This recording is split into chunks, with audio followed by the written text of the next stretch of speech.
بہت سے لوگ جو ہندوستان کو نہیں جانتے تھے وہ حضرت مولانا کے وطن سے ہندوستان کو سمجھتے تھے. میرے ساتھ واقعہ پیش آیا. ہم لوگ مدینہ منورہ میں تھے, کچھ حاجی کسی ملک کے تھے عرب, تو بیچارے بھولے بالے کالے لوگ تھے وہ, لیکن عرب لسان تھے.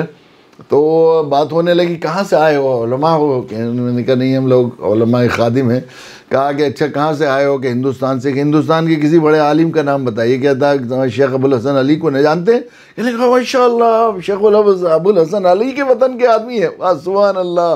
پھر انہوں نے اپنے ساتھیوں کو بلائے, شیخ ابو الحسن علی کے وطن کے آدمی آئے, شیخ ابو الحسن علی کے وطن کے آئے. وہ ہندوستان سے زیادہ حضرت مولانا کو لوگ جانتے تھے.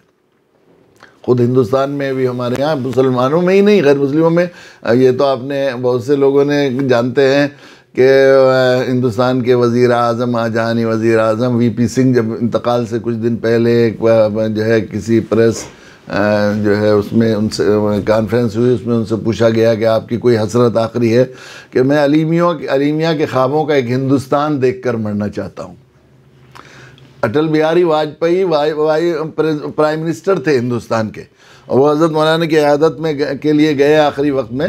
جب آخری سال حضرت مولانا کو فالج کا عارضہ ہو گیا تھا تو وہ عیادت کے لیے وہاں پہنچے ندوہ.